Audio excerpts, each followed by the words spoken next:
अस्सलाम वालेकुम everyone. I hope all of you are doing well. So इस video के अंदर हम लोग डिस्कस करेंगे CSS और PMS की जो लेक्चर सीरीज हमने इस्लामिक स्टडीज़ की शुरू की है उसको। And the topic is difference between Deen and religion. दीन और रिलीजन के दरमियान में क्या फ़र्क है, ठीक है। और दीन मतलब और रिलीजन के दरमियान में हमें बताना है कि मज़हब और दीन में क्या फ़र्क होता है। तो सबसे पहले हम पढ़ते हैं मज़हब, ठीक है, कि मज़हब क्या है। अगर एक लिटरल सेंस में देखें तो मज़हब का मतलब होता है पाथ और रोड, कोई ऐसा रास्ता जो आपको दिखाए, ठीक है। In terminology it refers to a set of beliefs, ritual and social customs. मतलब मज़हब का मतलब सिंपल क्या है कि आपके क्या बिलीव्स हैं, आप क्या सोचते हैं, आपके क्या इवेंट्स हैं, कस्टम्स क्या हैं, जो सकाफत है आपकी वो क्या है, ठीक है। और कैसे ये पास ऑन हो रही है। कस्टम्स वही होते हैं जो पास ऑन होते हैं, ठीक है। और ठीक है, ये हमें मज़हब बताता है। Concerns a person, individual and personal life. आपकी ज़िंदगी के जो पर्सनल लाइफ है उसको देखता है, इंडिविजुअल जो खुद ज़िंदगी गुजार रहा है उसको देखता है। मज़हब ये है जो इसके साथ कंसर्न करता है। मज़हब का जो कंसर्न है वो सिर्फ इंसान की जो अपनी ज़िंदगी है और जो पर्सनल लाइफ है उसको ये सिर्फ देखता है। Has relatively a narrow scope than दीन। दीन जो है वो बेसिकली काफ़ी ब्रॉड स्कोप है, लेकिन जो मज़हब है वो काफ़ी नैरो टाइप है, ठीक है, रिलेटिवली दीन से, ठीक है। मतलब ये नहीं कि प्रॉपरली मज़हब जो है वो नैरो है, बल्कि अगर दीन से कंपेयर किया जाए तो मज़हब जो है वो नैरो है। नैरो मीन्स कि उसके पास जो स्कोप है ना वो काफ़ी छोटा है, मतलब बहुत बड़ा नहीं है, हर फील्ड में नहीं है, ठीक है मज़हब। अब दीन देखते हैं कि दीन क्या होता है। दीन का मतलब होता है कि इन लिटरल सेंस अगर हम लोग देखें तो उसके अंदर हर चीज़ आ जाती है, ठीक है। Religion, beliefs, anything through which God is worshipped, government, judgment, day of judgment, way of life, ठीक है। How we are going to live our life. Day of judgments क्या होंगी, गवर्नमेंट कैसे होगी, ठीक है, हुकूमत, politics, economy, social life, religion, हर चीज़ इसके अंदर आ जाएगी दीन के अंदर, ठीक है। In terminology it refers to Islam, the way of life chosen by Allah for Mankind, bye अल्लाह सुब्हाना व तआला। कि टर्मिनोलॉजी में अगर देखा जाए तो ये वो ज़िंदगी है जो अल्लाह ताला ने हमें दी है और हमने कैसे अपनी ज़िंदगी गुजारनी है ये हमें दीन सिखाता है, ठीक है। और हमने अपने दीन के ऊपर चल कर ज़िंदगी कैसे गुजारनी है, गुड और बैड पाथ हमें दे दिए गए हैं, ठीक है, और हमने क्या चूज़ करना है, ठीक है, ये हमें दीन सिखाता है। It consist of a set of beliefs, ritual, social custom and complete code of life. अब देखो मजहब में हमने यही चीज़ यहाँ पर पढ़ी कि it in terminology it refer to set of beliefs, ritual and social custom, यहाँ पर भी सेम है, लेकिन कंप्लीट कोड ऑफ लाइफ यहाँ पर डिफरेंट है। कंप्लीट कोड ऑफ लाइफ का मतलब होता है कि हर चीज़ उसके अंदर आ जाती है।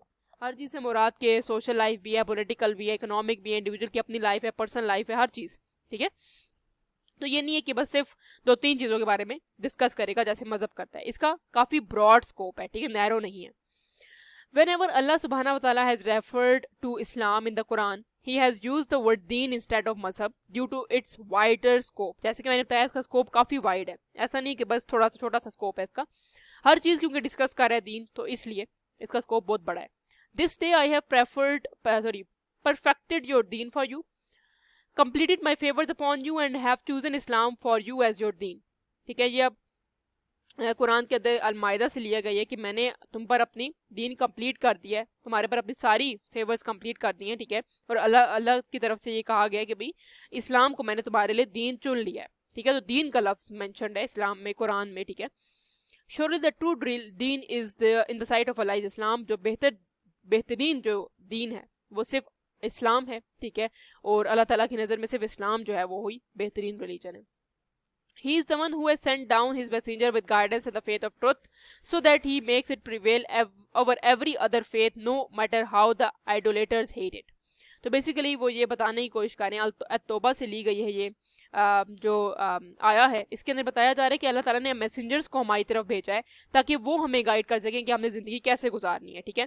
हमारे क्या बिलीव्स होंगे, कैसे हमने रिचुअल्स परफॉर्म करने हैं, क्या हम लोग ने ज़िंदगी के गुड और बैड को कैसे अवॉइड करना है, गुड को कैसे फॉलो करना है, ठीक है।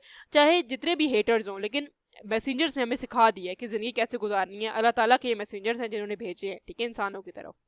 अगर हम इसको कंक्लूड करें कि दोनों में क्या फ़र्क है तो हमें पता चलता है कि इस्लाम जो है हमें सिर्फ ये नहीं बताता कि बिलीव्स, रिचुअल्स, बल्कि कंप्लीट कोड ऑफ के बारे में बताता है। इसमें हमारे पास सोशल लाइफ, हमारी माशी, माशरती, सियासी ज़िंदगी, हमारी अपनी ज़िंदगी, लोगों के साथ सलूक, हुस्न सलूक, ये सब चीज़ें हमारे पास बताता है।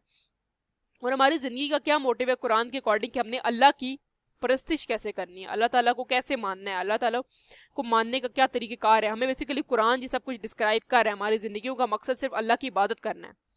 I did not create the jeans and the humans except for the purpose that they worship me. अब ये कुरान में अल्लाह ताला ने कहा है कि मैंने जिन्नों को और इंसानों को सिर्फ इसलिए बनाया कि वो मेरी इबादत करें, ठीक है।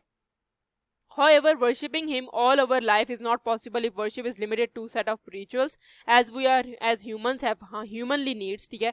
तो ये सिर्फ नहीं है कि सिर्फ अल्लाह ताला की ही हमने अल्लाह ताला की तो प्रस्तिश करनी ही है, मतलब इबादत करनी है, लेकिन उसके साथ हमें बहुत सारे और रिचुअल्स को भी परफॉर्म करना है, ठीक है। सो इसलिए हमें जो है ये कंप्लीट कोड ऑफ लाइफ है, ठीक है, दीन जो है। This is why Allah has gifted us with Islam a complete code of life, जो कि हमने डिस्कस कर लिया। It guides us with complete manual and provide us with all kind of system needed to lead our life, ठीक है। हमें हर तरह का सिस्टम ये प्रोवाइड करता है। If one wish he can perform every act worldly और spiritually according to the teaching of Islam and thus worship Allah all their life. तो बेसिकली इस्लाम ने हमें कहा है कि अल्लाह ताला की वर्शिप के साथ साथ, अल्लाह की इबादत के साथ हमें बाकी रिचुअल्स को भी परफॉर्म करना है, और अगर इंसान ऐसा करता है तो अल्लाह ताला उसको अपनी तरफ से बहुत नवाजता है, ठीक है। So that's all from my side. अगर आपको कोई भी क्वेरीज हो, कुछ भी आपने ऐड ऑन करना हो, तो आप मेरी कमेंट सेक्शन के अंदर ऐड कर सकते हैं। तो please keep supporting. Thank you so much for watching.